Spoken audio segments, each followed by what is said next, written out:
Okay, so think about this for a moment. When was the last time you sat through a presentation and it wasn't just, okay, but actually really grabbed you? Yeah, truly captivating. Maybe even like shifted your perspective on something. Exactly. It feels pretty rare, doesn't it? It really does. And most of us, well, we've definitely felt that knot in our stomach before getting up to speak. Oh, absolutely. That anxiety is real. And there's that desire, right, to be better, to actually connect and, well, command the room. It's such a common thing. I mean, public speaking puts you right out there. You're exposed, you feel judged immediately, and there's that fear of rejection. It can be pretty intense. It definitely taps into something deep. And that's precisely why today we're doing a deep dive into a specific course. It's Professor William Cuskin's Successful Presentation course. Right, from the University of Colorado Boulder, the one on Coursera. That's the one.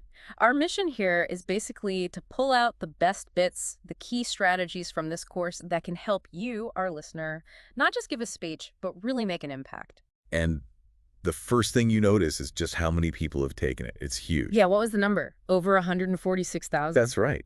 And the rating is impressive too, like 4.8 stars from almost 5,000 reviews. Wow. Okay, so that tells you something, right? This isn't just theory. People are finding real value here. Definitely. It's resonating. And what really hooked me early on was Professor Cuskin saying, look, successful presentations, they've got nothing to do with perfect teeth or a deep voice or having a whole team writing your script. Yeah, that's a pretty bold statement. It kind of makes you wonder, okay, if it's not those things, then what is it? What's the secret sauce? Right.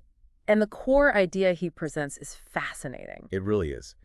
He says powerful presentations are less about putting on some slick performance persona Hmm.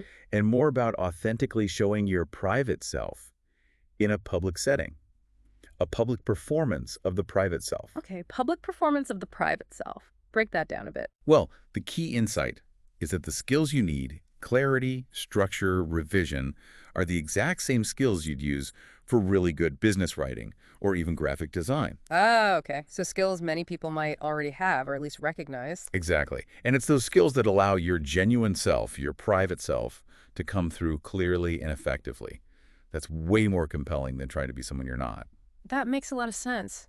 But I mean, performing your private self, if you're naturally introverted or just, shy, how does the course suggest you do that authentically without feeling like you're just acting? That's a great question, and it's where the course gets really interesting. It emphasizes that even a short speech, if it's authentic, can actually motivate people to change. Right. And a really well-delivered authentic one, Hmm. it can turn a regular person into someone people see as a leader. Hmm. So the goal isn't to make you into some outgoing actor if you're not. It's about helping you find your own internal power, your unique voice as a speaker, and then giving you the tools to express that confidently. So refining how you communicate who you already are. Precisely. It's about refinement, not reinvention. And smartly, the course starts right where most people struggle. Fear. Module 1 dives straight into it. Yeah, that fear of being judged, of rejection. It's the first hurdle for so many. So it makes sense to tackle it first. How does it approach it? Just face your fears. Well, not exactly. It's actually quite counterintuitive. Instead of telling you to fight the fear directly, it gives you a different strategy. Okay. Apply the structured skills of writing and design to control the fear. Huh. Like using structure to manage the chaos of anxiety. Kind of, yeah. It's like having a map in a storm. The structure gives you something concrete to hold on to and focus on, which helps manage the emotional overwhelm. Interesting. But how does, say, storytelling, which they mention, actually lessen the physical feeling of fear? Is it just distraction? I think it's deeper than distraction. Storytelling is framed as a key skill here. When you tell a story, you invite the audience into your world on your terms. Ah, shifting the focus. Exactly. It helps you take center stage more comfortably. There's even an assignment, telling a 2-minute story, to practice this. Okay. And get this, the module references a book called Twist of the Wrist, Which is about. motorcycle racing. Okay, that seems random. What's the connection? The idea is that mastering writing, like mastering presenting, isn't about brute force or just being brave. It's about precise, disciplined technique that becomes almost second nature.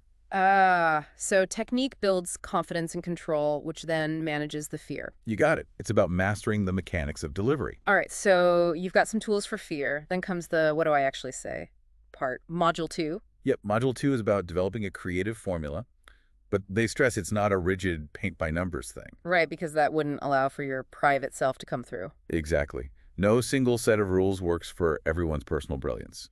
So creativity is positioned as the secret ingredient here. The thing that unlocks your unique personality within the structure. That's the idea. Take the structure, but make it your own.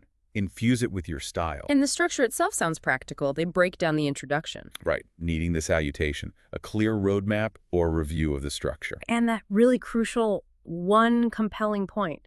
You need to know what that is. Absolutely. Then you build your case with these modular content units. Like building blocks. Yeah, connected by good transitions, leading to a solid conclusion. It sounds basic, maybe, but getting those pieces right is fundamental. It often is the basics done well that make the difference. And there's another cool concept in this module.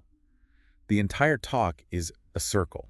A circle, what does that mean? Like ending where you began. Sort of, but more holistic. It suggests the whole presentation should feel integrated, looping back to reinforce the core message, giving the audience a sense of closure. Okay, I like that. It feels complete. And another surprising reference here, they have you read Raymond Chandler. The detective novelist. Trouble is my business. And the very same. Why Chandler? What's the link to presentations? Think about his writing.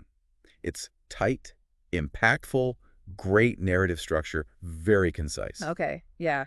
He doesn't waste words. Exactly. So the course uses him as an example of crafting a clear, compelling story, showing you can learn about structure from unexpected places. That's actually brilliant. Okay, so structure's down, but then there's practice. We've all practiced something, felt okay, and then it just lands flat. Ugh, yes. The dreaded dull delivery of decent content. Module 3 tackles that directly. How? What's the secret to effective practice? It redefines practice. It's not just about memorizing lines in front of a mirror. It's a dynamic process. Dynamic how? It involves consciously working with both your verbal language, how you sound, and your body language, how you look and move, to really express your personal passion. Okay, expressing passion, that can sound a bit vague. How do they make it concrete? They use this great metaphor, passion in a bottle. Passion in a bottle. Yeah, the idea is learning how to sort of focus and contain your natural energy and enthusiasm and then release it intentionally during the presentation, like uncorking it at the right moment. I love that image. Does it give practical ways you can actually do that? Oh, definitely. It's very actionable. They teach techniques like the reverse outline. Reverse outline, working backwards. Yep, starting from your key takeaways and outlining backward to ensure everything supports them. Also, marking your script, noting pauses, emphasis, tone shifts. Ah, so directing yourself on the page. Exactly. And understanding the importance of stance, how simply standing can convey confidence or nervousness. These sound like things you can actually practice, tangible things. They are. And again, showing the breadth, this module includes a Shakespeare reading assignment. Shakespeare?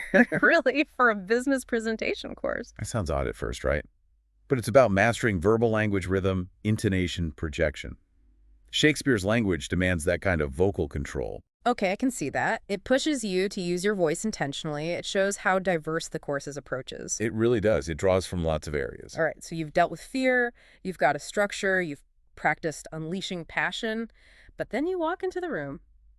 Module 4, the live arena. Yes. Module 4, Mastering the Unpredictable Arena. Because, let's face it, things go wrong. Oh, they do. The room is weird. The tech fails. The audience seems bored or hostile. Exactly. All those variables you can't control. This module is about preparing for that. How can you prepare for the unpredictable, though? It's not about having a plan for every possibility. It's about developing flexibility and agility on stage, being able to adapt in the moment. Okay, so mental and physical agility.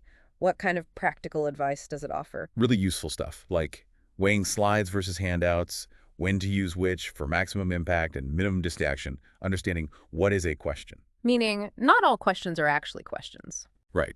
Some are statements, challenges, or opportunities. You need to recognize them. And this concept of being soft. Being soft, like not aggressive. Sort of. It implies being receptive, adaptable, empathetic, especially when dealing with tough questions or unexpected reactions. Not rigid or defensive.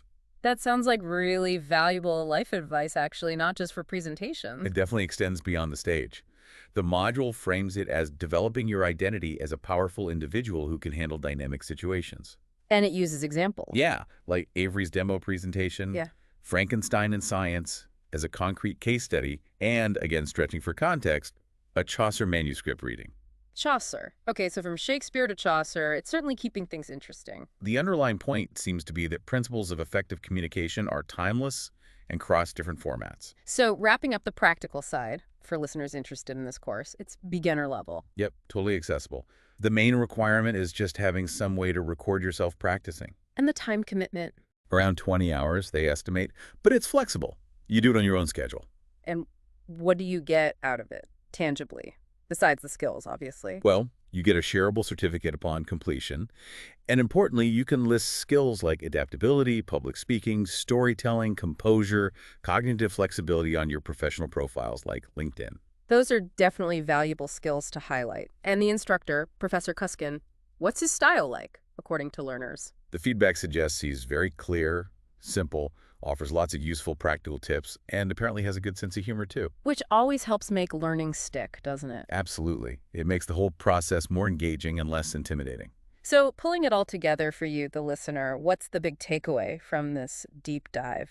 I think the core message is that powerful presentations aren't really about some innate talent you either have or don't. Right, it's not magic. No, it comes from mastering fundamentals. It's about tackling fear with structure, applying creativity within a clear framework, and learning techniques to let your genuine self, your passion, come through via your voice and body language. So hopefully this gives you a new lens, a new perspective on how you might approach any situation where you need to communicate effectively. Whether that's a huge keynote, a team meeting, or even just an important one-on-one conversation. It's about showing up authentically and clearly. And that leads to a final thought. If the course is about executing a public performance of the private self, maybe consider how much of our daily communication is also a kind of performance. Even casual chats, emails, social media. That's true. We're always presenting some version of ourselves. So what does it mean to think about consciously curating and expressing our private self in all these different contexts? Could understanding this principle make all our interactions, not just formal presentations, more effective and, well, more authentic? That's definitely something to think about. How we perform ourselves every day.